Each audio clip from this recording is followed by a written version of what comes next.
All right, here we are again.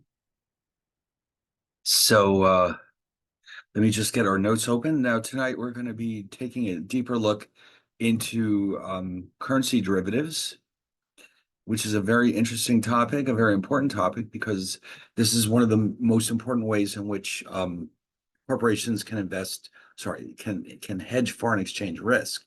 And so, not that individuals can't use them, but it's primarily something that's used by professional traders or financial managers or risk managers or multinational corporations to minimize or reduce as much as possible the amount of foreign exchange risk that they're exposed to.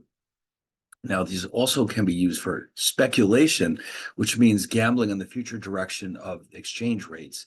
But it's a very terribly risky thing to do. And so it tends to be restricted to professionals. But we'll see as we go along that there's nothing to stop individuals from taking part in this market as well. Okay, so now, by the way, I also want to mention that historically there have been several cases where financial institutions have suffered catastrophic losses due to their misuse of derivatives of all kinds, not just currency derivatives. And maybe one day we'll go over them.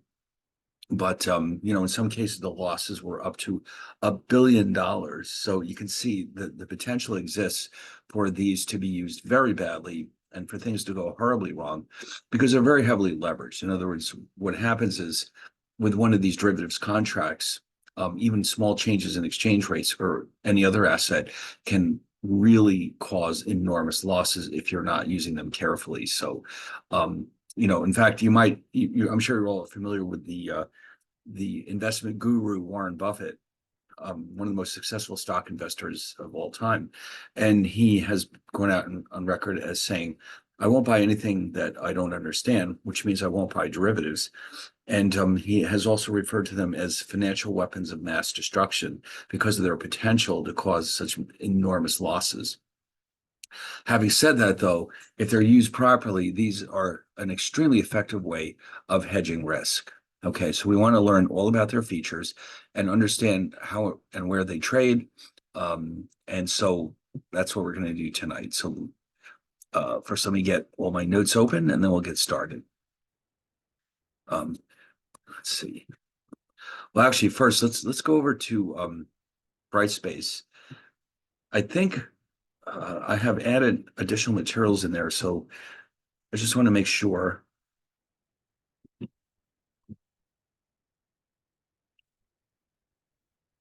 Okay, hold on one second. Here we go. Brightspace. We have Manhattanville.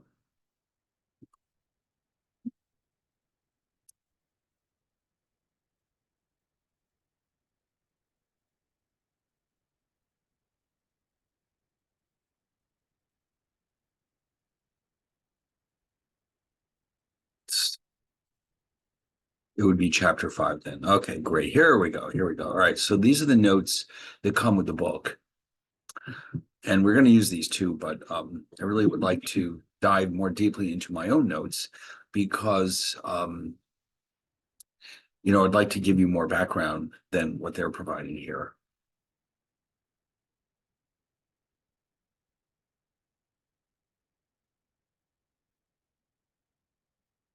All right, hold on.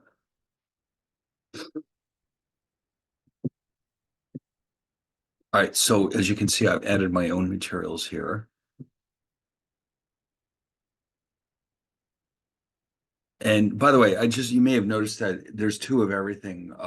What I find is that the all these notes were written on a PC, but sometimes what can happen is if there's equations involved or graphs, whatever, sometimes it doesn't show up correctly on the Mac. If that happens, you can use the PDF version because the PDF version is essentially a picture of the original. And so that way you'll know that you're seeing what I'm seeing. But I prefer to use PowerPoint. I find that it's easier to, well, for one thing, to make notes on it. I just think the PDF it's a good product, but there's a lot of things about it that I find to be very awkward and clumsy, and I definitely prefer PowerPoint. All right. So this is what I'm going to do is start here with my overall introduction to derivative securities, and then we can focus our attention specifically on currency derivatives, although many of the examples in these slides are based on currency derivatives because it's a very interesting example. But in principle, we can buy derivatives based on almost any asset you could imagine. Like you can buy them on stocks, stock indices, bonds, interest rates, commodities, you name it, gold, silver, almost anything that you can imagine, a derivative, it can be purchased based on that asset. So here our focus is more on currency derivatives, but a lot of the principles we'll be looking at here are the same for all types of derivatives. All right, great. So first, let me save this. So I want to be able to make notes on here if necessary. So I'll just save it with a new title, which I'll post later on,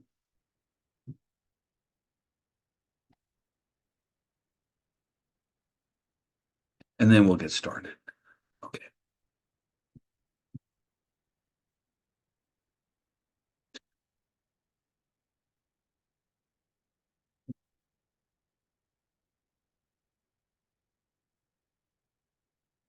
Okay. So let's begin at the beginning. So you can see there are four basic types of derivatives that we want to consider. We have forward contracts, we have futures contracts, swaps, and options. Now, we briefly considered these in an earlier chapter, but now we want to take a deeper look at these. And it turns out too that it's not just these basic four. There are derivatives that are essentially combinations of these. So with derivatives, basically the sky's the limit. These are contracts that are being created often by investment banks for their clients' needs. So some of them are very, very standardized, and they will trade on exchanges, specifically the Chicago Mercantile Exchange, because the demand for them is so great. Okay, so in other words, you don't go to the New York Stock Exchange to buy these. You have to go to a specialized derivatives exchange. And I've already mentioned it to you once before that the biggest one in the United States is the Chicago Mercantile Exchange. Now, if you go there, um, you can look at the details on any product that they trade. So let's say you found yourself interested in, let's say, futures contracts on currencies like the British pound. You can go in here and say, well, okay, show me where you have these derivatives. And so you can go to the list and let's see, where are we here?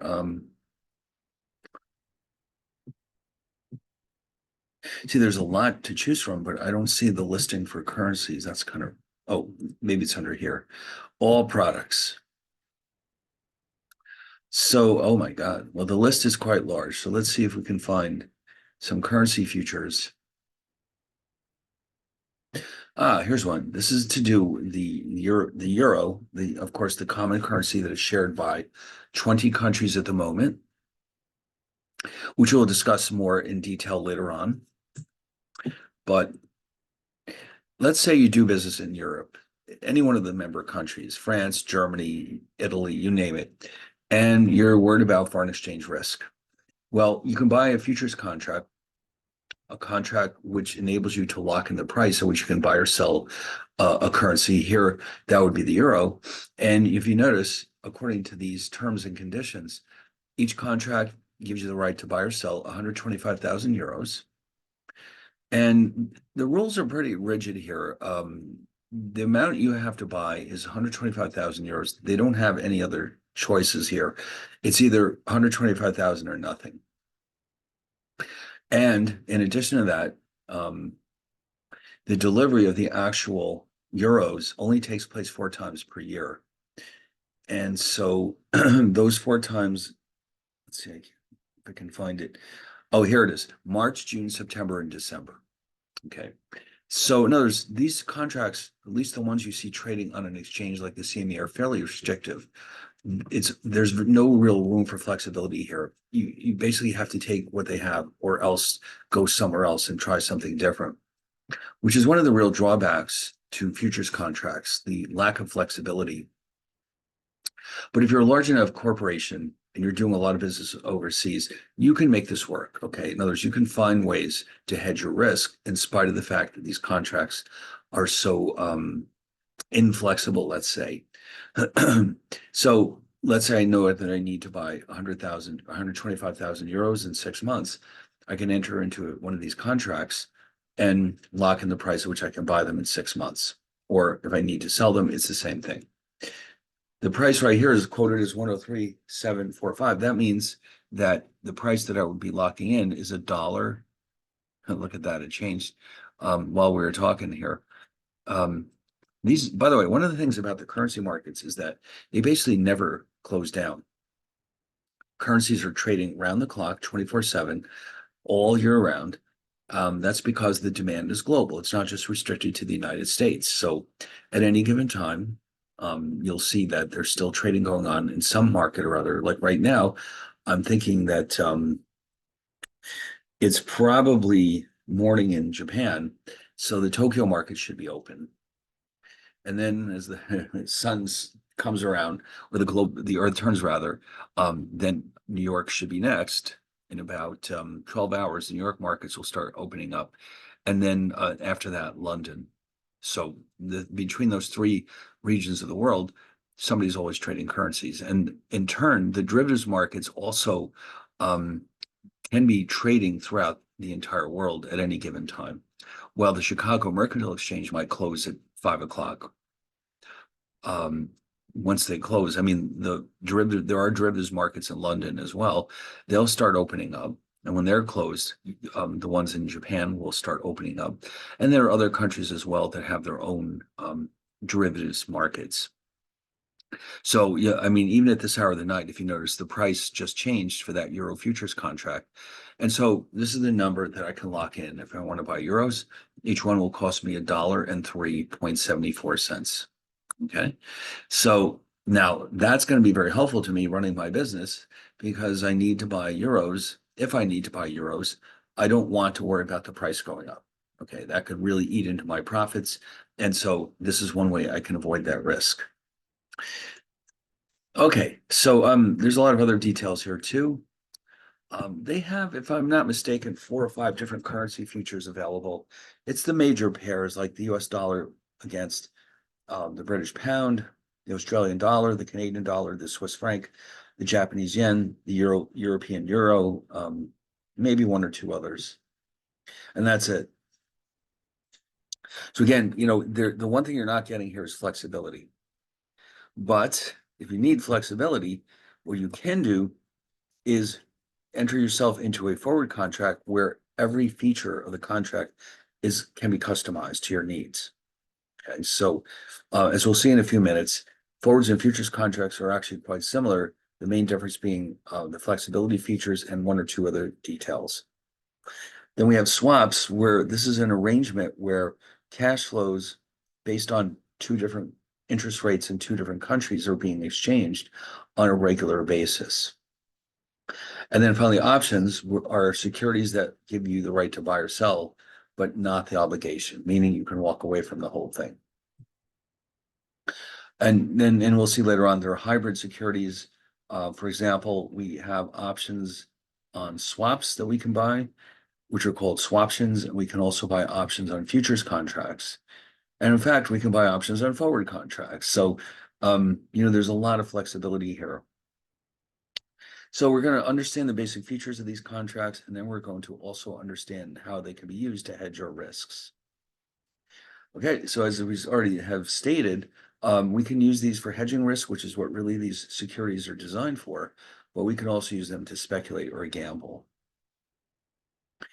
And there's plenty of both in the marketplace. Okay, so the word hedging means reducing risk. So when you buy insurance, for example, you're hedging your risk. Right? You buy life insurance, you're hedging the risk that you'll die. You buy auto insurance, you're hedging the risk that you'll have an accident and not be able to cover the expenses. So hedging is simply a way of reducing or eliminating risk.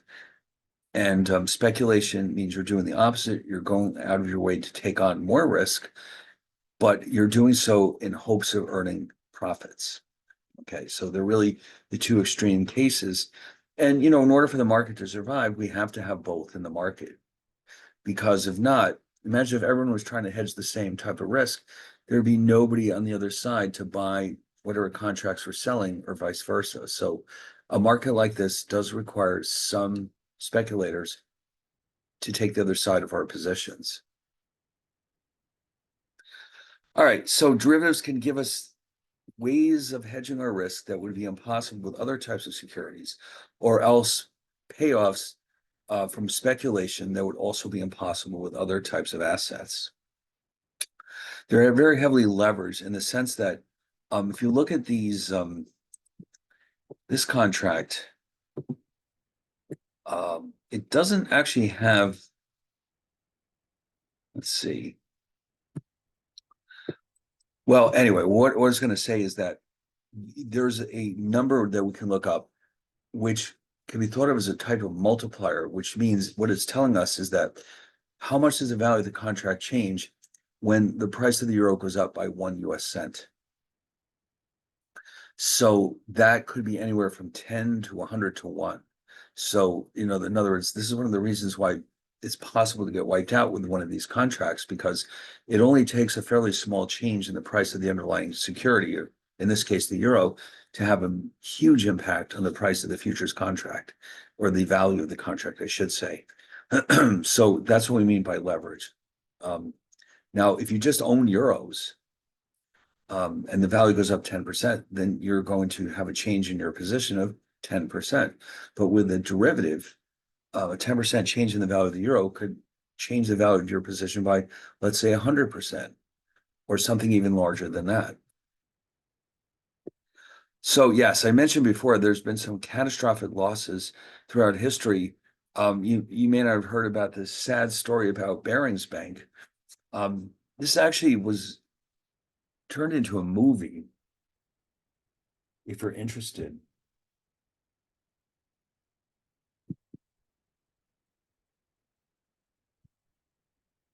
So in the background to this is that Barings was a bank in London. It had been around for a very long time. Now, this is happening in the late 90s. At that time, Barings was over 200 years old. Okay, it had been around for a very long time. And in fact, here's an interesting side note. It was Barings Bank that lent the United States the money it needed to make the Louisiana Purchase. Remember that 1803, the United States purchased Louisiana from Napoleon Bonaparte for $15 million. Well, guess what? We didn't have $15 million. Where did it come from? It came from Barings. Okay, they lent us the money, and then that's how that happened. Okay, we paid it back, of course, but the money came out of the pockets of Barings Bank. At one time, the Queen of England had money in Barings Bank. So this is a really serious bank, very prestigious. And somehow they decided that it would be nice if they could start getting themselves involved with proprietary trading, which means trading for their own account, which means they're basically gambling. So in other words, they hire people whose only job is to make trades that hopefully make money for the bank. So they further decided that they needed to have a branch in Singapore where this activity would be taking place. Who knows why? I guess they must have decided that Asia was the way of the future, that they should have a presence in Asia. So they decided to open up a branch where they would have proprietary trading taking place. And so they chose this individual named, yeah, there it is. They did business with the Queen of England. They helped finance the Louisiana Purchase. And they chose this guy, Nicholas Leeson, to go out to Singapore and open up this new branch. Now, unfortunately, here's where they really blew it. They put him in charge of both the front and the back office. Now, the front office is where the trading takes place. The back office is where the records are kept. Well, when you have the same person in charge of both, there's a potential for conflict right there. He could and did cover up his own losses so that the bosses in London never found out about them. Okay, and so he wasn't a very good trader, to say the least.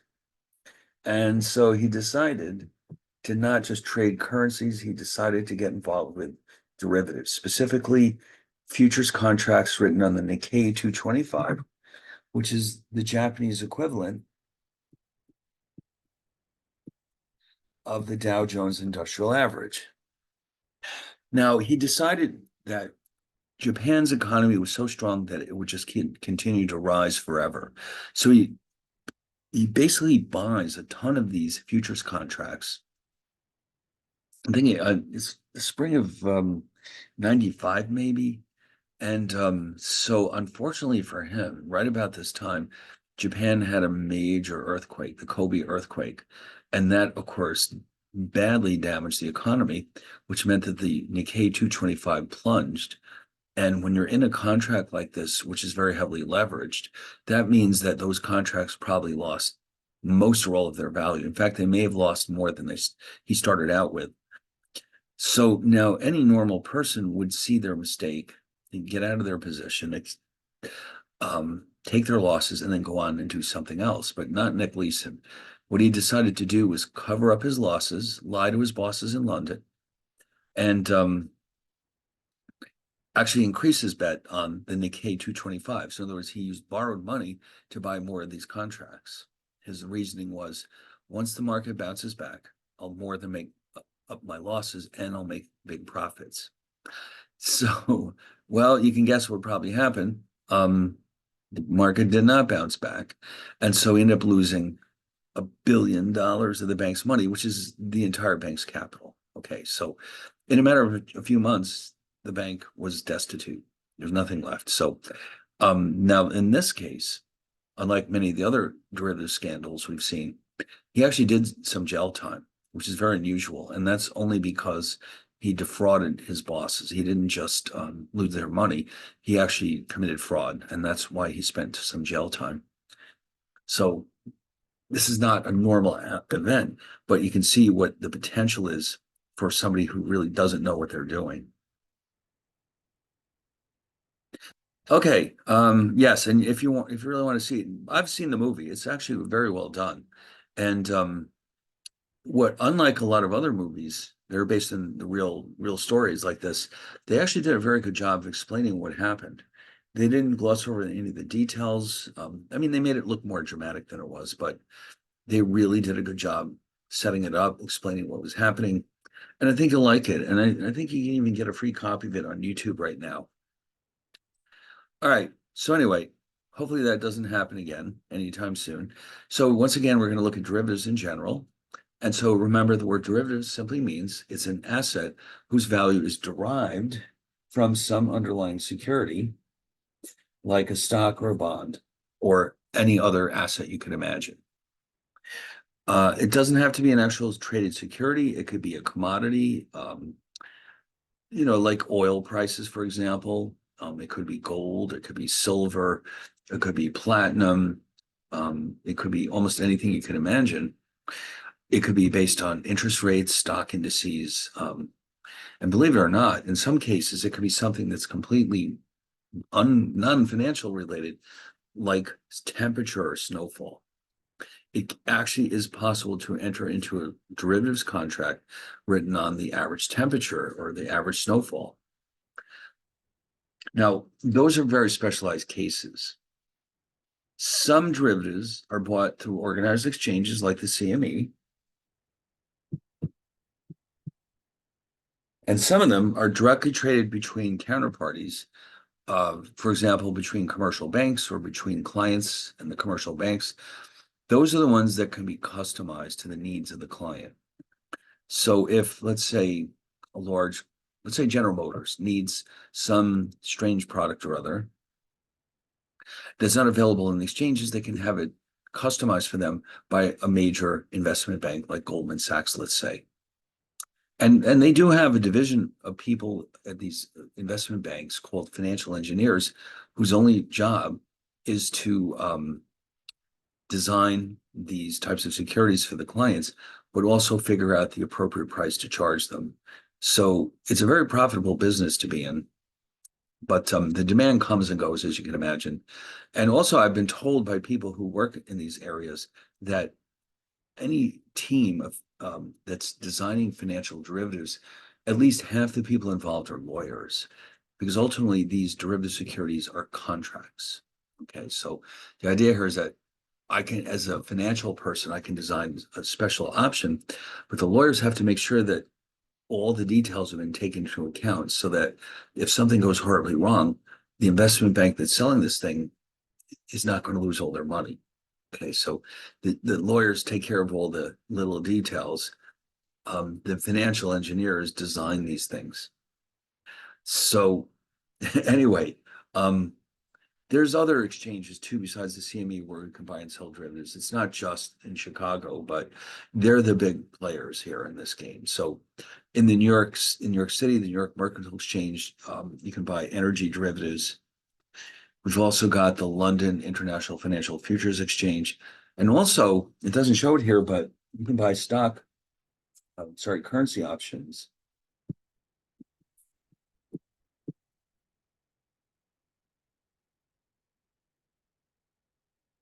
on the Philadelphia Stock Exchange.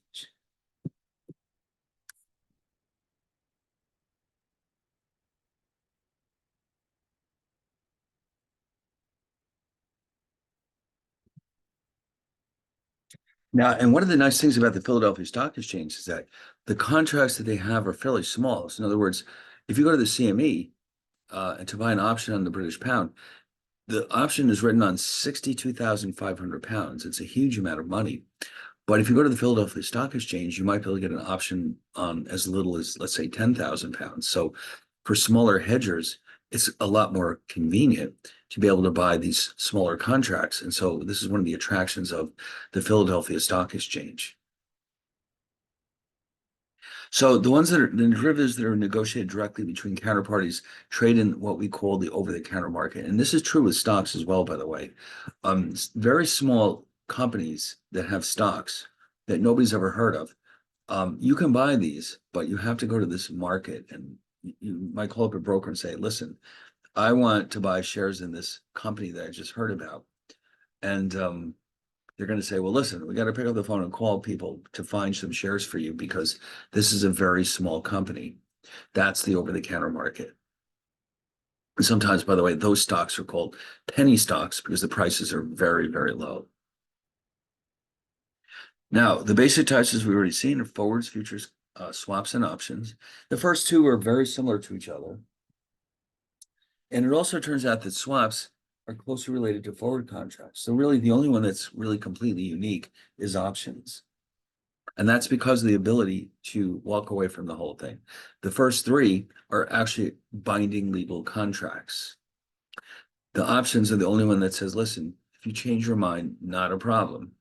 That's why they're called options in the first place.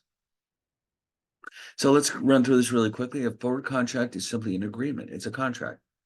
Any two people can agree to anything in principle. Okay. I mean, I can agree with my neighbor that, for example, I will water his lawn and he will wash my car. I mean, you can arrange anything you want and put it in writing, and there's your contract. But here, this is an agreement in which one side agrees to buy an asset, the other agrees to sell it.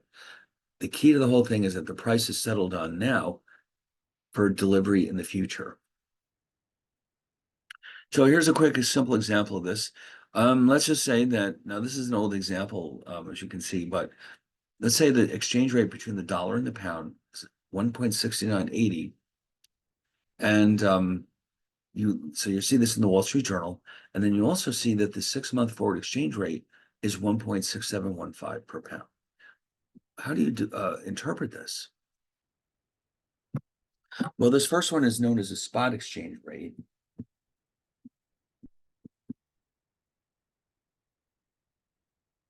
And this one is called a forward exchange rate.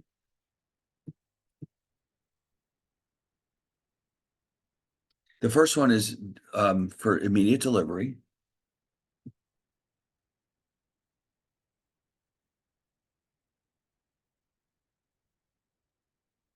And this one is for future delivery.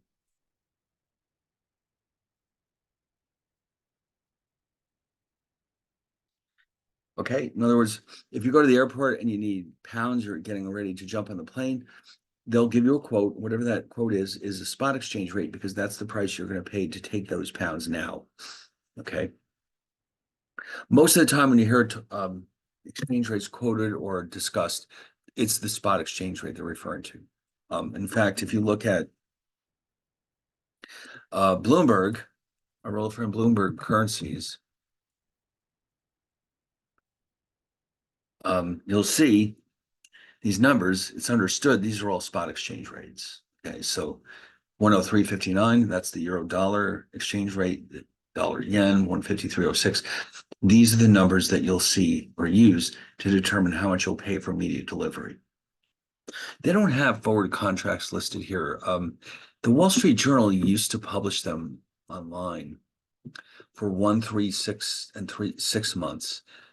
Somehow they got away from that for some reason. I don't know why.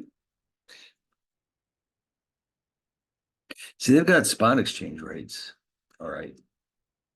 But somewhere along the way, they stopped quoting forward exchange rates, which is kind of frustrating. I would like to see an example of, you to see an example of this. But on the other hand, they've got all the major currencies here, even ones that you don't hear about very often, like the Colombian peso, about 4,000 to the dollar. Mexico, that's about 20. That's been like that for a while. Argentina's peso, 10.55 to 1. About 20 years ago, this was 1 to 1. Can you believe it? Now it's over 1,000. That's because Argentina is prone to very high rates of inflation. And I think recently they've started to make some progress in that area, but that's one of the reasons why their currency is so weak. What else do we have here? Oh, all kinds. The yen, so 152.50 over here. No, anyone you can imagine it's down here somewhere. The euro. By the way, you have to be careful to make sure you know which one is which. The ones on the left are dollars per unit of the foreign currency. So like here, this tells me that it takes $1.0363 to buy a single euro. On this side of the fence, it's the other way around. It's 0.965 euros to the dollar. Okay. Here's the British pound. It's around $1.25 these days. Oh, there's so many of them. And so they're all here, but these are all spot exchange rates. Okay. So forward exchange rates, and by the way, we're going to discover pretty quickly how to determine the forward exchange rate. It comes down to the spot exchange rate and the interest rates in the two countries that are involved. So here, for example,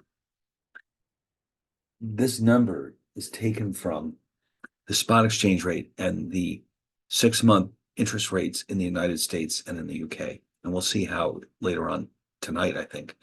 So it's a very specific relationship. They're not two separate markets. They're directly tied to each other. And sometimes the spot exchange rate is higher, sometimes it's lower. Again, it depends on the interest rates in the two countries. But the way we interpret what you're seeing here is if I need pounds immediately, I'll have to pay this much. If I want to take delivery in 6 months, this is how much I'll pay on the delivery date, not today, but on the delivery date. So that way I know if I need to buy pounds for my business, how much I'm going to pay for them. It's a done deal. It's locked in. I have no more foreign exchange risk. The only unfortunate thing about this is that if between now and then, it turns out that I don't actually need those pounds, there isn't really a whole lot I can do about it. I'm kind of committed myself to buying these pounds. And unless the counterparty to my contract says, sure, don't worry about it, we can cancel the whole thing. That's how much I have to pay. The other unfortunate thing about these contracts is that the contract is only as good as the parties who are involved. So in other words, if I do business with a bank that's not doing terribly well, there's always a chance that a financial institution could fail. And if it does, then this contract is null and void. Okay, I'm not getting my pounds. So you might think, well, how often does that happen? Well, there have been a few financial crises recently where financial institutions did fail, and these contracts would not have been honored. But let's just say you're doing business with like a place that really is not going to fail, like Chase or Citibank. Well, then what you're doing is a contracting to buy this currency in 6 months or possibly sell it. You could do either one.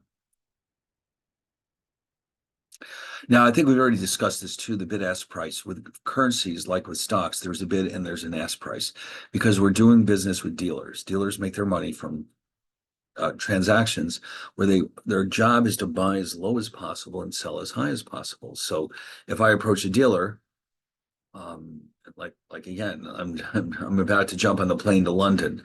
I'm sure you've experienced this. You look at the quotes and you'll see there's always two numbers. And you may say, well, why are there two numbers? Because this is the price as the customer can sell pounds here. And over here, the customer can buy pounds.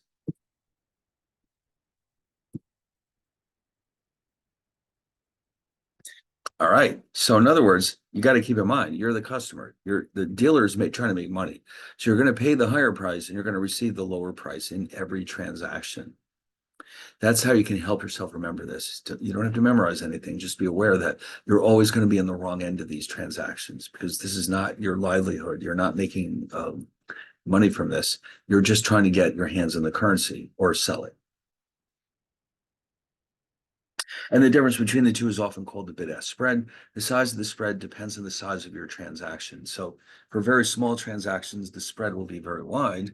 And for very large transactions, it'll be the other way around. Okay. Now, I had one experience with this bid-ask spread. The last time I was in France, I bought a bunch of euros that I ended up not needing. They weren't that many. It was like 80 euros. And so in France, I paid, I think it was $1.29 for them, something like that. And when I got back to New York, I thought, well, maybe I'll cash in these euros. I don't need them anymore. I mean, I'll keep a few as souvenirs, but let's see what I can get. So I was a little bit startled to see it was like 89 cents or something like that. So it was like a 30-cent bid-ask spread. So, well, that's not a huge amount of money. I lost 30 cents on each euro. So, okay, well, let's wait a minute. Let me just double check this. 80 times 30 cents. Oh my God, I lost $24. Well, I wasn't too happy at the time. I'm even more unhappy now. Um, but you know what? What was I supposed to do with all those euros? I mean, really. But that's how they make their money. Now, if I was a huge corporation and I was buying or selling hundreds of thousands or even millions of euros, then the spread would be minuscule, be less than a penny. Okay.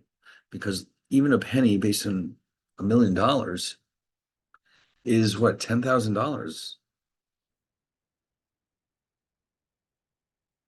Let me just confirm that.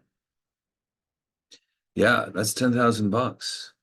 So that's why they can afford to be so generous with a large transaction because it's a small amount per pound or whatever the currency is, but the total is still quite considerable.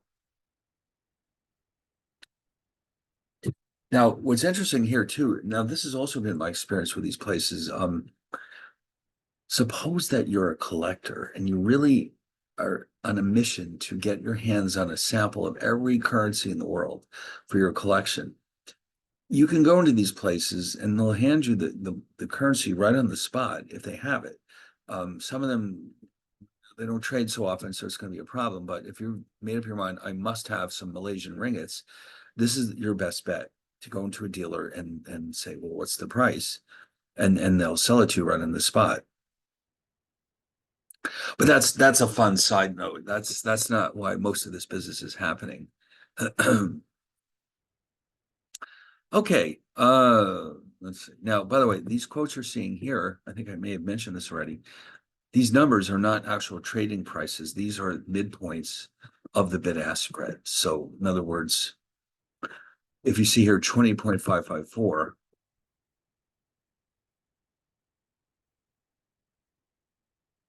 Actually, let's do this. Let's use a dollar quote. Let's try the British pound. Where is it? 12447.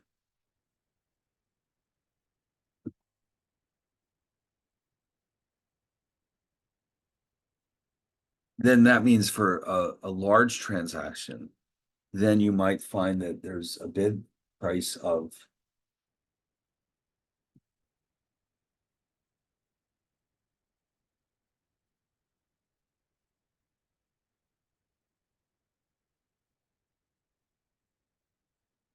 okay, so in other words, the difference is very tight.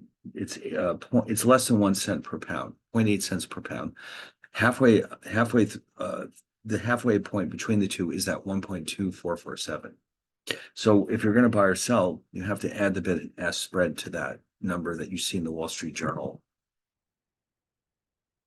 So forward contracts are traded in the over-the-counter market. These do not, by the way, forward contracts do not trade on organized exchanges. Those are futures contracts. All right. These are agreements between counterparties. So if General Motors approaches Goldman Sachs and says, listen, we need to buy some obscure currency that you don't see very often, like the Icelandic kroner. Um, well, you're not going to find that in the exchanges. They only deal with the high volume currencies. So instead, you can go to, let's say, a bank in Iceland and say, listen, we want to enter into a deal where we lock in the price of 100,000 kroner.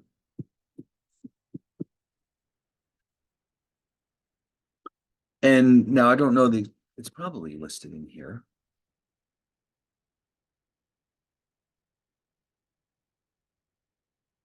Let's see if I can find it. There it is.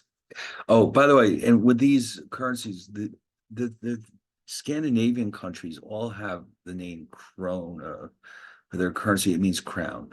Kroner is the plural of krona. So it says here that it's 141.49 kroner per dollar.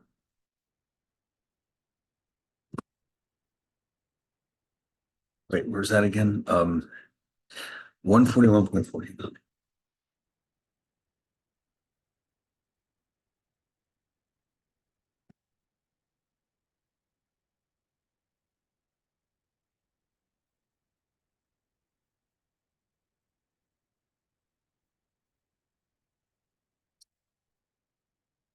Okay, so then we can figure out what the appropriate price is. But the point of it is that the kroner doesn't trade very often in the world markets. So you're not going to find a contract on the CME for kroner, but you can get it from, let's say, a bank that does business in the Scandinavian countries. So this is the over-the-counter market. Now, here's some important terminology. When you enter into these contracts, whoever is in the has entered into the contract as the buyer is said to have a long position, or in this case, a long forward position, whereas the seller, and there has to be one of each, is the one with the short position. And that's normal throughout all derivatives markets. Long means you're buying, short means you're selling. So hedging, how do you hedge? Well, first of all, what are you hedging? So just a quick side view here. You need to remember, what does it mean to appreciate or depreciate? So here's a quick little quiz. The exchange rate goes from $1.30 per pound to $1.35. So given that it's suddenly more expensive to buy pounds, that implies that the pound is stronger, dollar is weaker. The formal names for these are appreciation means strengthens, and depreciation means weakens. All right, that makes sense, right? You know what depreciation is. You experience that with your cars. The value goes down over time. So the word depreciate means it loses value. Appreciate means it gains in value. Okay, so this applies to currencies. And now, which one of these is a problem for you depends on whether you're the buyer or seller. So Let's just think about this for a second. Let's say a US importer buy, let's say 100,000 pounds in 6 months.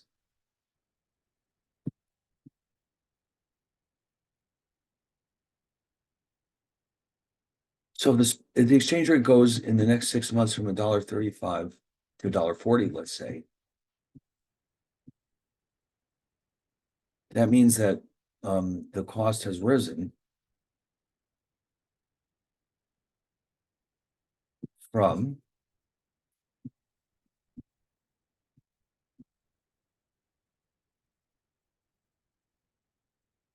$135,000 to, as you can see,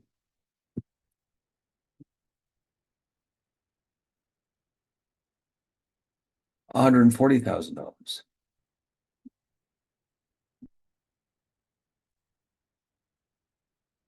So because the dollar got weaker, buying pounds is more expensive. So if I'm the importer, what I'm trying to hedge is the risk that the dollar will get weaker.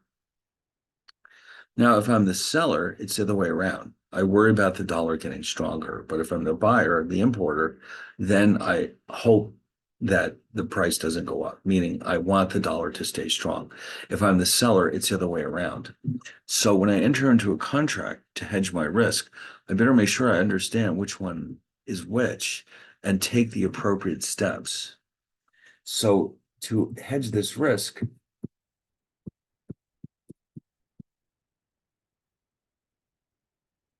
a long forward position is taken.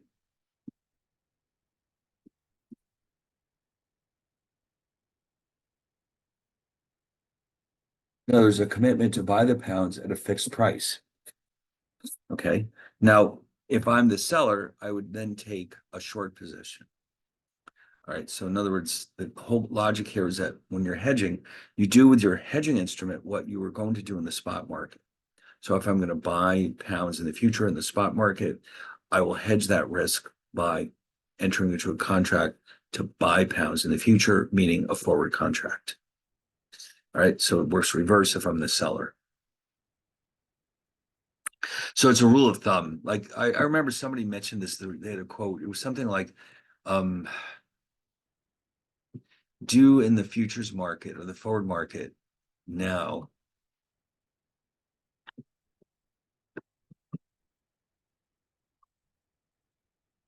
It goes something like this: do in the forward market now what you are planning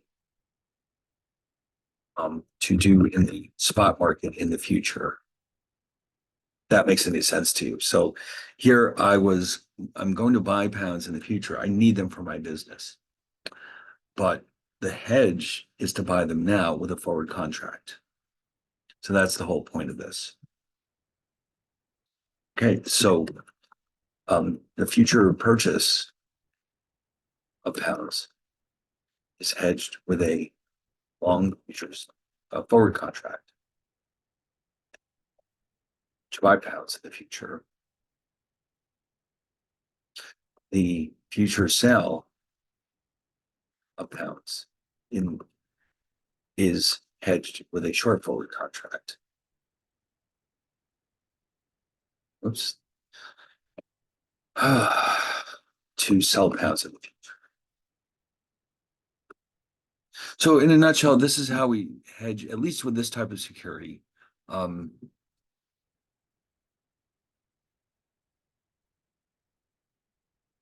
okay. So here's another example. Now here again, here's an importer who's going to buy 100,000 pounds in 6 months. They're going to hedge their risk with a long forward position. And oh, what do you know? Here's a similar example. If the price goes up, the exchange rate rises due to a weaker dollar.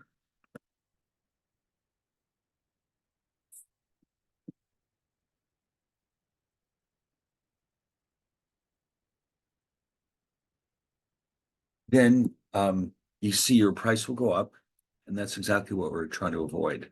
So we enter, but on the other hand, if the dollar gets stronger for some reason,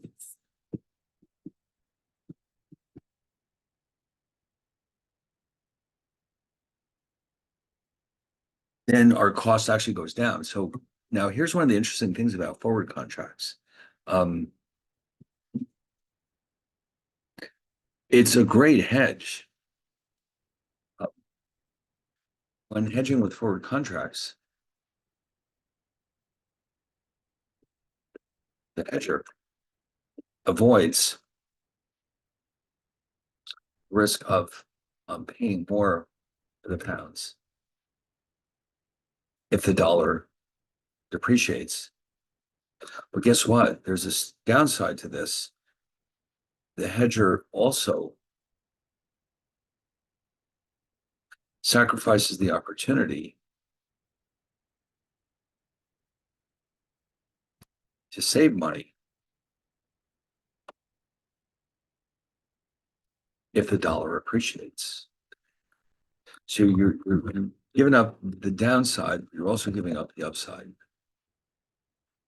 So that's something to think about when you hedge with a forward contract. You're locking yourself in.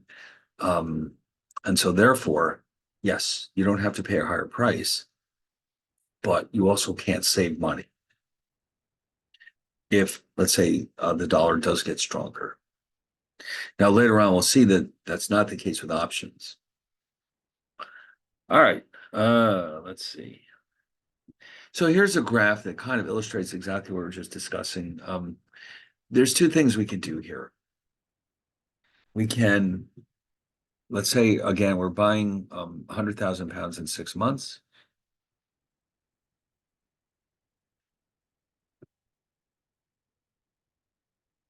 This means I have hedged my position. No matter what happens, I don't care what happens in the future. In the next 6 months, I'm going to pay 170,000 for those pounds regardless. That's my hedged position. If I don't hedge it at all, which is not necessary, you don't have to hedge, and the dollar gets weaker, well, you know what?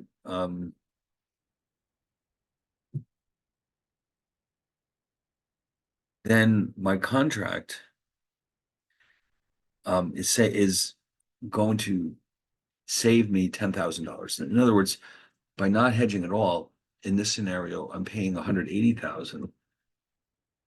But with my forward contract, I'm only paying 170,000. So if that happens, if the exchange rate goes up to $1.80, the contract is saving me $10,000. But if the exchange rate goes down to $1.60, the contract is actually costing me $10,000 that I could have saved by buying the pounds at a cheaper price. So that's the trade-off. So every multinational has to decide if they are worried enough about the risk that they can hedge away everything, all the potential gains and potential losses. So that depends on the risk appetite of the individual corporation. Some of them are terrified of risk and they'll hedge away all the risk. And some of them are not so worried about it and they may not hedge all of it. You can, by the way, you don't have to hedge all of your risk. You can hedge just part of it, depending on what your outlook is. It's kind of like with insurance, when you decide what kind of deductible you want, the trade-off there is that a small deductible will cost you a lot more money, but it's less risky. A larger deductible means you're exposed to more risk, but it's cheaper. So the decision there is like this one: how much of my risk do I hedge? That depends on your risk tolerance and what circumstances you're facing. Or it's like when you go to a casino. I mean, how do you decide how much you realistically willing to bet on, let's say, blackjack? Well, if you're a millionaire, you can spend as much as you want. But for everybody else, you might decide that $5 a chip is plenty for you. All right, now futures contracts in a lot of ways are very similar to forward contracts. There's just a few important differences. We've already discussed some of these.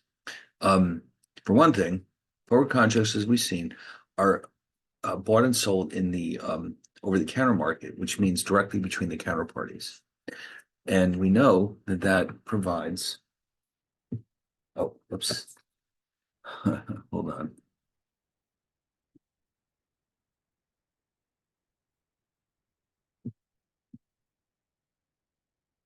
provides maximum flexibility. Whereas the forward futures contracts are traded on organized exchanges such as the CME, where there's no flexibility.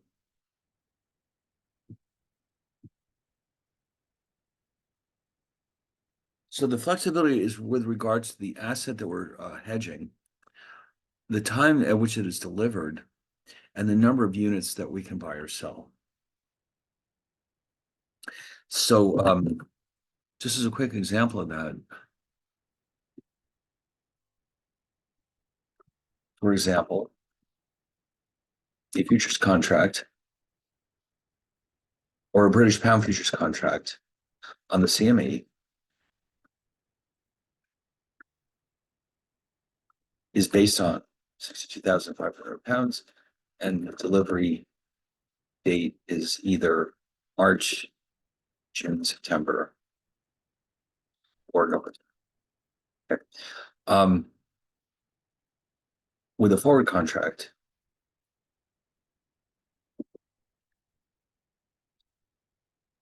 all these terms are negotiable. So let's say, for example, you don't want any of this. You're like, wait a minute, that's not going to help me. That's not what I need.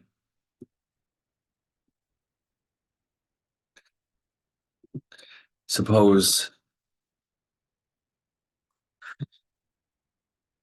a small company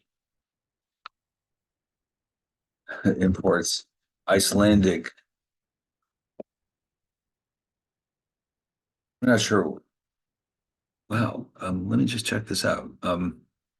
What do they sell in the United States?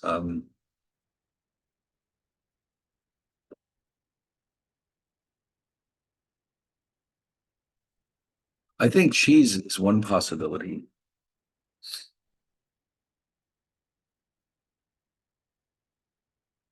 Oh my, it's a long list. Look at that. Cheese. Ah, crustaceans, mollusks. That means clams and oysters.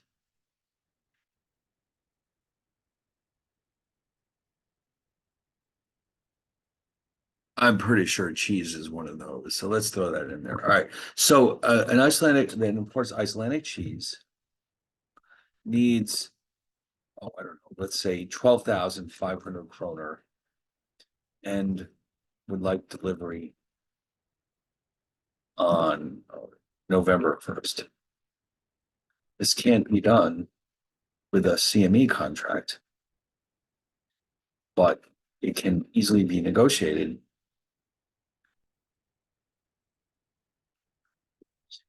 with a financial institution that does business in Iceland. So in other words, if I would call it, let's say, the Bank of Iceland, and or whatever, another Icelandic bank, and say, listen, I don't want so many. Well, first of all, I don't want British pounds. I want kroner, and I only need 12,500. What price would you give me to take delivery on November 1st? And they'll give you a quote. And if you agree with it, you enter into the contract, and that's the end of it. Okay, it's that simple. Like I said, these are contracts. You can negotiate anything you want. As long as somebody else is willing to agree to take the other side, you're in business. Okay, you could agree to do anything you want with it, as long as it's not illegal, of course. Like you can't get into a contract to buy and sell fireworks. Well, I guess, it depends on what state you're in, but so that's what these over-the-counter products actually are. They're just privately negotiated contracts. Well, all right then. Now, unfortunately, though, this brings up the possibility of default, meaning your counterparty may go out of business, and that means you're not going to get whatever you agreed to. It can happen during crises in particular. You're doing business with a financial institution that fails, there goes your contract. That's not going to happen with the futures contracts because they're guaranteed by the exchanges themselves. In other words, they basically say, listen, if something goes wrong, we guarantee that you'll get whatever money you're owed with this contract. Okay. Now, here's an interesting twist. One of the reasons why futures contracts are so highly standardized is so that this maximizes the volume of trading in each contract. That's really what they're aiming for. If they had a bunch of individual contracts in different currencies and different delivery dates and all the rest, there'd be very little trading volume in each contract. By restricting the contracts to a handful of dates, due dates, and currencies and amounts, that way they can maximize the volume in each contract. And this is where they make their money, by the way. The CME makes their money by having a lot of trading going on. So they want the maximum number of contracts to be traded. But from the perspective of the hedger, here's the advantage of this. It's easy to unwind a futures contract, but it's done in a very specific way. So in other words, here's what I mean. What if you entered into a gold futures contract in the CME to buy 100 ounces of gold, and then it turns out that you don't really need the gold after all. You were going to use it for a project that didn't go through. Well, if this was a forward contract, you probably will have to buy the gold anyway. With this case, what you're actually going to do is take a position in the opposite contract. Here, that would mean a short December gold futures contract on the CME for 100 ounces of gold. So the cash flows between the two contracts exactly offset each other. And by the way, these are all collected by the exchange. So even though technically you have two contracts going on at once, they exactly offset each other. And so the net effect is that the gold position, it has been offset.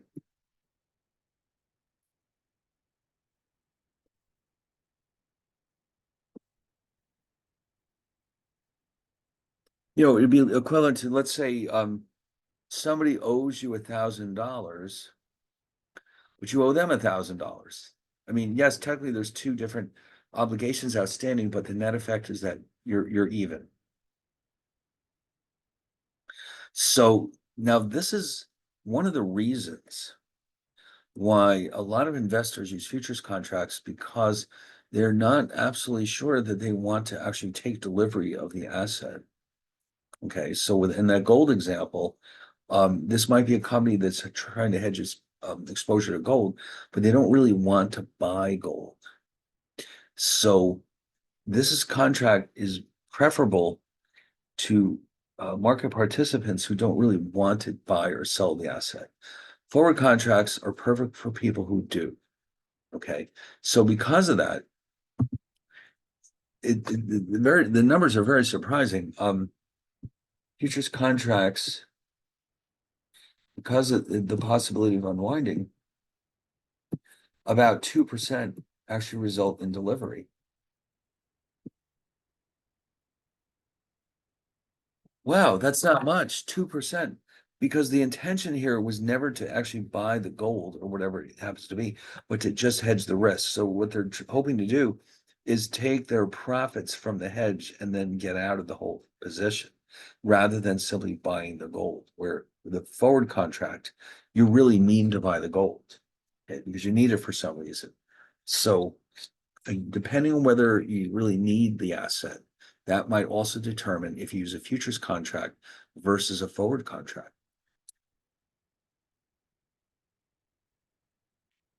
Okay, so that's something else that needs to be considered for hedgers who are thinking about hedging their risk with forwards and futures. Now, here's another interesting side note. With a forward contract, it's an agreement. That's all it is. If I agree to buy gold in 6 months at a fixed price, in 6 months, I pay for the gold and I get my gold. Futures contract is different. Because this is going through an exchange, the exchange doesn't want to be left holding the bag if you lose money and you can't cover your losses. So what they have here is a system called marking to market. Let me just add that here. Futures contracts are marked to market. which means that a deposit is made at the start of a contract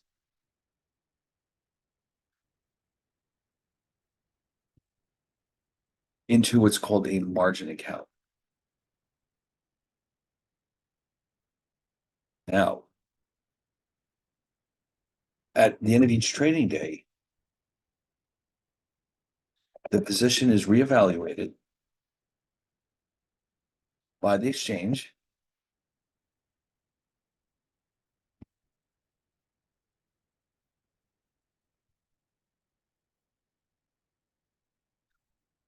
So yes, at the close of trading, the exchange announces that at the end of trading today, the gold futures price is X. Now, if your position makes money, the exchange deposits more funds into your margin account. So you've got a profit. You can have it. You can take it. But not the original amount you deposited, just the profit. Okay.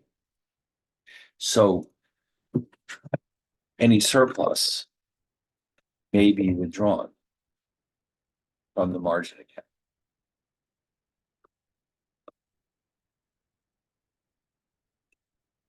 Okay. On the other hand, if your position loses money, there is a threshold that after which you must put more money into your margin account. Or actually, what I should call is not a threshold, but there's a maximum loss after which you must put more money into your account. So they'll tell you right up front, listen, if you lose more than X dollars in this account, you just have to put more money into your margin account because we aren't going to suffer your losses. Okay. Now, here's the interesting part. If the investor or the hedger, as the case may be, can't cover, oh, and by the way, this is known as a margin call. If the investor can't cover the margin call, the account is closed out. All right, so if they call you up and say, listen, you need to put $5,000 into your margin account and you don't have it, that's it. They wipe it out. Your position is over.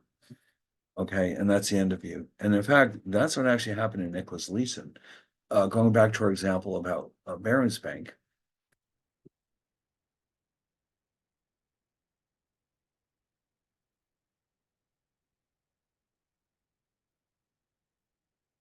So basically, this knucklehead, like I said, remember I told you he took a short position, or sorry, long position in Nikkei 225's contracts, betting that the Nikkei would go up, and it started going down. So every day that went by, he's not losing trivial amounts of money. These are really significant amounts of money.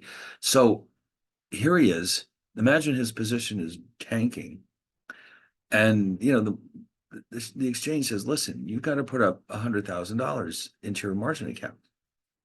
Now, he knows that if he doesn't, the position will be wiped out and the game is up. London will find out and he'll get fired for sure. So what does he do? Now, this is how he got himself sent to jail, by the way. He came up with phony documentation to show phantom customers that supposedly wanted to borrow money from Barings. And so he would send an invoice to London and say, listen, this new customer, Mr. X, needs a $100,000 loan, 100,000 pound loan, or whatever the case was. So please send the money to me so I can lend it to him and we'll, make money like a normal bank. Well, they didn't ask questions because on paper, it appeared that he was making a lot of money, but those phantom profits were all lies. He was actually losing a bundle. So when this happened enough times, eventually they started to catch on, something's wrong here, but it was way too late by then. Okay, so eventually it got to the point where the margin calls were so large that he couldn't get the money together and they closed out his accounts with losses of like $1 billion, very close to $1 billion. So that's one of the risks of margin calls, or sorry, futures contracts. Now, the sad thing, though, it turns out later on a study was done that showed that if he could have held those positions for a few more months, when the Japanese economy did finally recover, he not only would have gotten his money back, but he would have made some significant profits. So his strategy wasn't terribly, well, it was terribly risky, but it wasn't like he was going nuts and doing things that made no sense, but his timing wasn't good. And if he just hadn't put up such large amounts of money, he could have survived, but it didn't happen. So anyway, so here imagine a CME futures contract on gold. Now I looked these details, and it turns out that for one contract on the CME, the initial margin is $5,500, meaning you start by putting $5,500 in your account. The maintenance margin is the minimum balance you can have before there's a margin call. That's 5,000. So if you lose $500 right away, or let's say $501, then you're going to get a margin call because you have to keep your balance at $5,500. So, and because this contract is written on $100 ounces, think about this. If the price of gold goes down by $1, you lose $100 and vice versa. So this is what we mean by leverage, 100 to 1. So that's how you can see how losses can grow very quickly, but also profits can grow very quickly as well.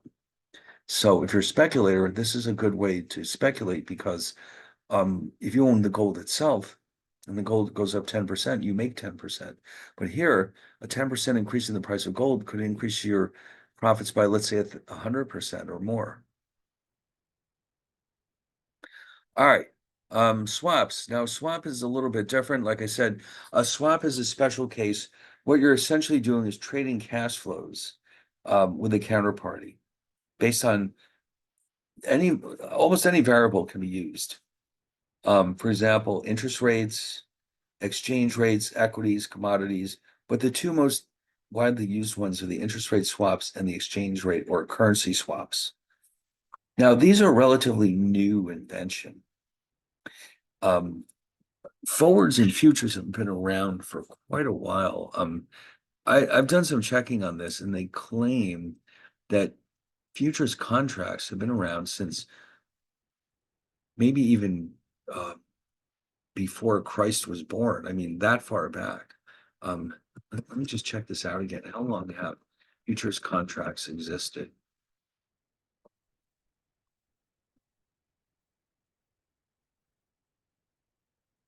Now, in the United States, we've only had them for a fairly short time. According to this, in Japan, they had futures in 1730. They've had them in England since the 16th century, but the London Metals Exchange was established in 1877. Commodities, and initially, by the way, what's really changed in recent years is that initially all these derivatives, forwards and futures, were based on agricultural commodities. In the 19th century, there was a lot of trading in agricultural futures and forwards. It's only been since the late 20th century that we've had a lot of financial derivatives like we're talking about futures on currencies or gold. Those are all relatively new. You can see why, because imagine in the 19th century, the biggest industry in the United States is agriculture. So farmers need some kind of protection from fluctuations in crop prices. So it made sense that they were there'd be a demand for futures and forward contracts on corn and grains and wheat and all the rest of that. Um, a lot of the financial products were created in the 70s and 80s because of a need. There would be some dramatic development in the financial markets where it became clear that we needed some way of hedging interest rate risk or currency risk. So the financial derivatives are relatively recent innovation. These types of derivatives have been around for quite a while. Now, forward contracts, because a forward contract is simply an agreement, those have been around for a very, very long time, like centuries.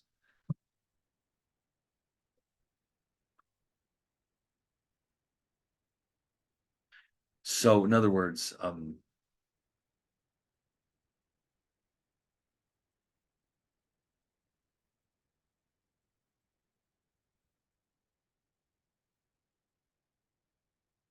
18th century BC. Well, that's quite a ways back because it's a very simple idea.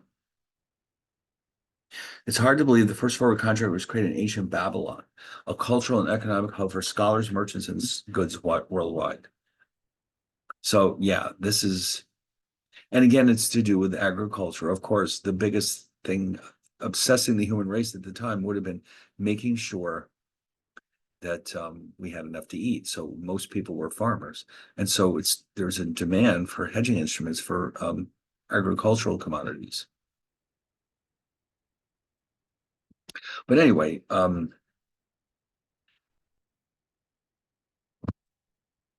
so with an interest rate swap, um, we exchange cash flows based on the difference between what's called a fixed rate of interest and a floating rate. The difference between the two is that um, a fixed rate, as the name suggests, never changes. A floating rate of interest is reset periodically.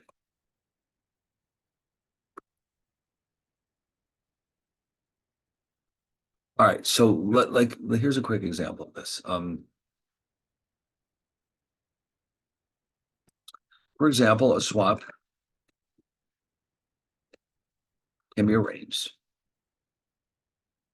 where cash flows are exchanged every 6 months based on the difference between the current 6 month treasury bill yield and let's say 3%. Okay, so you get the idea. The treasury yield changes every 6 months. A new security is issued, and it will have a different yield on it.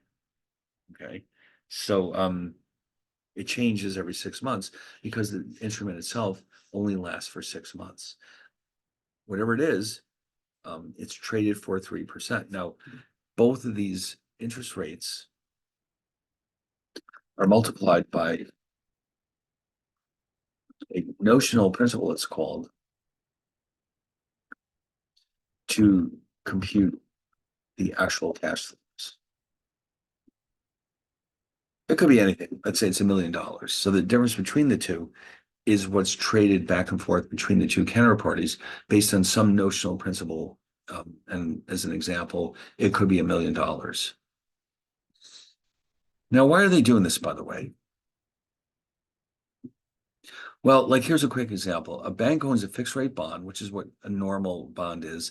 An insurance company owns a floating rate bond. So a floating rate bond, let me just show you what that means.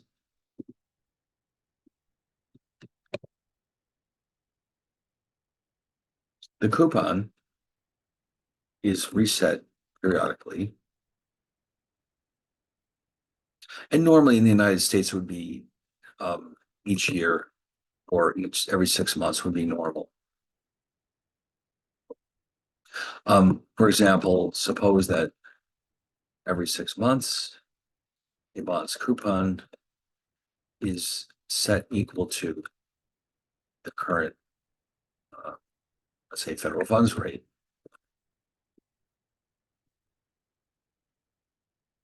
So the mere fact that it's changed every 6 months means this is a floating rate bond. Okay, now the good thing about a floating rate bond is that if interest rates are heading up, you'll earn more interest. So in other words, if you're thinking, well, maybe I should buy one of these, um, advantage of a floating rate bond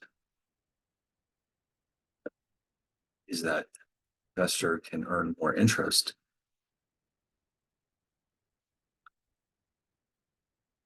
if rates are rising. And you have to use your own judgment. Is it likely that over the next so many years, interest rates will go up? Um, obviously nobody has a crystal ball, but you should be able to tell by looking at the economy which direction they're heading. Right now, they're in general heading down. The only way they would head back up again would be if all of a sudden out of nowhere there's a sudden spike in inflation, which I don't think is going to happen. That's my opinion, but the thing that might, people probably can pretty much agree on that, but what people will disagree on is how quickly this will happen. The Fed seems to be waiting and seeing right now. They know there's a new administration and economic conditions will be different, so they're kind of sitting on their hands and trying to decide when should we have our next rate cut. It's not if, but when. But anyway, the drawback here, of course, is that the investor will earn less interest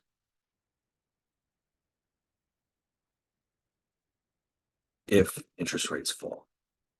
So if you own one of these now, you might be worried because you're pretty sure that, at least within the next year or two, interest rates will start falling, and that will reduce the interest rate that you're earning from your bond. So you don't see a whole lot of these. They're out there, but most bonds have a fixed interest rate. So now, let's say, though, the bank owns a fixed rate bond. Insurance company owns a floating rate bond. Now, they don't want to sell these. Bonds are hard to sell. The bond markets are not terribly liquid. And we may not want to sell them because it could take a while to sell them and we could end up suffering a loss. Instead, why not just trade the cash flows directly and hang on to these bonds? And that's what this is all about. So each one is unhappy with what they have. They want what the other one has. So the bank and the insurance company get together and they say, listen, why don't we do this? Why don't we agree to trade cash flows with each other?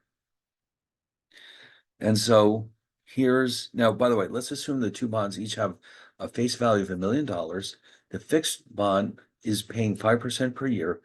And now this chart shows us at the end of each year what the floating rate is as well. All right, so the bank has a fixed rate bond, 5%. The insurance company's floating rate bond is paying whatever the current market rate is. And remember, the bank owns the fixed rate bond.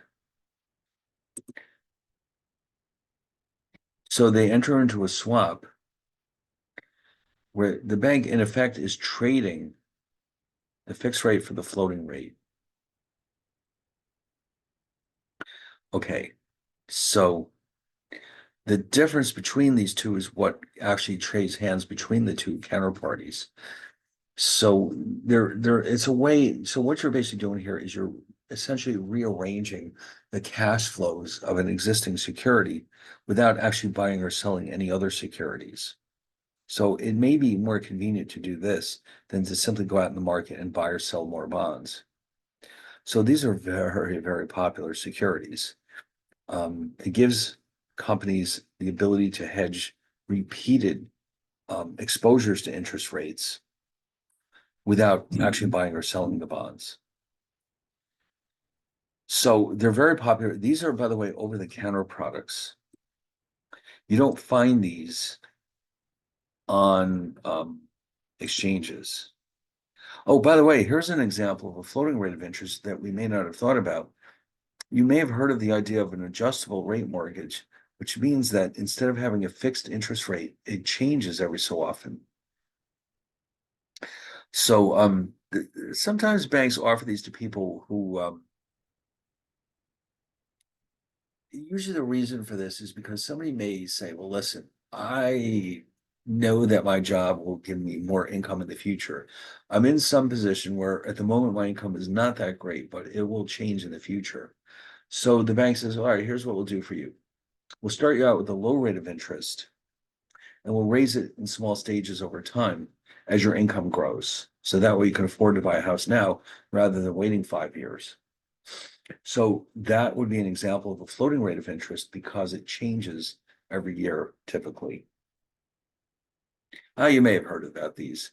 They're not that popular anymore because of the housing crisis of 15 years ago. But anyway, um, so yes, so you do see this is a huge market, and which is mentioned here that swaps are negotiated in the over-the-counter market. They're not traded over exchanges since they are likely need to be customized to the needs of each individual market participants. So it's not like a futures contract on the British pound. There's plenty of demand for that. Lots of companies can just take those contracts and use them to hedge. Swaps are different because they have to be negotiated to the specific situation of the hedgers. In other words, the size of or the frequency of the payments, for example, and that type of thing. So these are only available in the over-the-counter market. So you won't find them trading on exchanges. Now, by the way, until pretty recently, the floating rate of interest in these contracts was usually based on something called LIBOR, London Interbank Offer Rate. Now, this is kind of an interesting idea. LIBOR, so you got to visualize London is, of course, one of the major financial centers of the world. And there are, I think the last time I checked, there were 16 banks that participated in this LIBOR market. And essentially what's happening is that the banks often borrow and lend among themselves for short periods of time. Okay, it's just quicker and easier for them than raising money from other sources. So there used to be a LIBOR rate for every currency. So in other words, if banks in London are borrowing and selling dollars among themselves, then the rate of interest they're charging is called dollar LIBOR.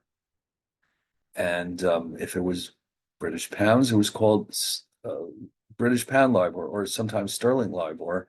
If it was, whatever currency it was, there was a LIBOR rate for it. And so these rates were this was a very active market. And these rates were published every day. And so a lot of contracts were based on LIBOR.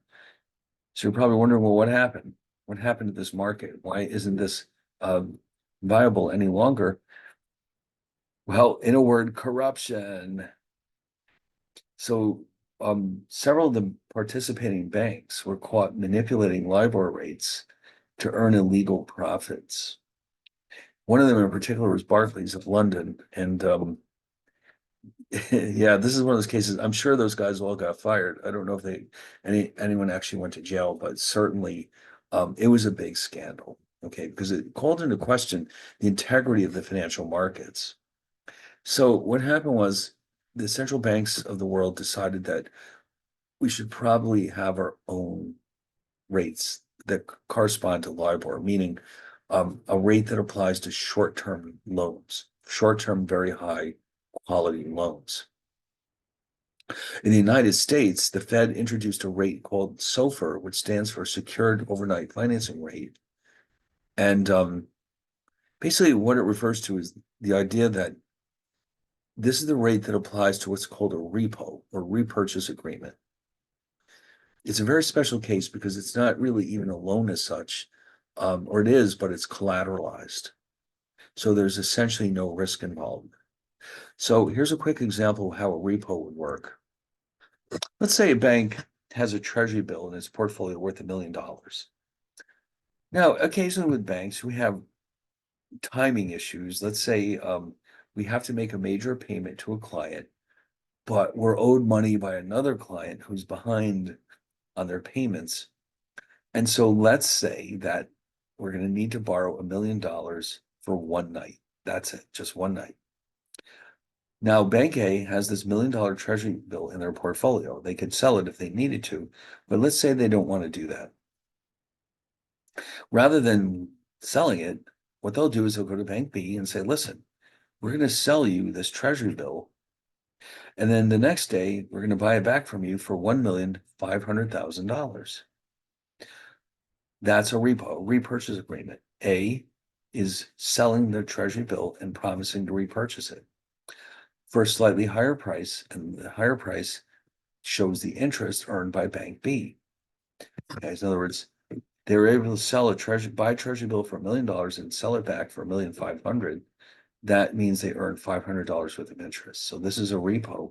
The rate of interest on this transaction is the repo rate. And if we're using treasuries as collateral, which means they're perfectly safe, then the rate is referred to as SOFR. And that number is being used to replace LIBOR as the floating rate of interest in a dollar denominated swap, interest rate swap, I mean. Okay. All right. So, and by the way, every country has their own version of this. It used to be easy to keep track of it because they're all called LIBOR, but now they all have their own unique names. So, you have to learn them all. But every country, every one of the major Western countries has this new rate, which is designed to replace LIBOR. And again, it's done this way to avoid manipulation. All right, let me show you a quick example of this. It's kind of straightforward. Here's a corporation that has issued a bond to bondholders. It is a floating rate bond whose coupon is LIBOR plus 2%. Now, the corporation is worried that rates are heading up in the future, which means this will cost them more interest in the future if that happens. So they approach a swap dealer. They say, all right, dealer, here's what we want to do. We're going to pay you 6%, and you're going to pay us LIBOR.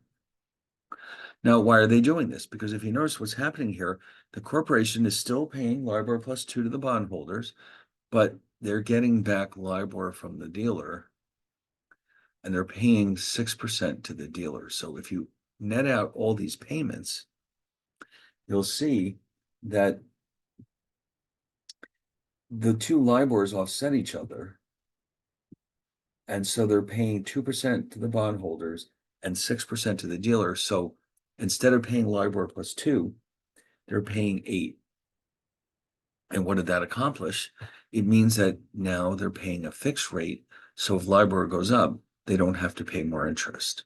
So this is a classic example of an interest rate swap.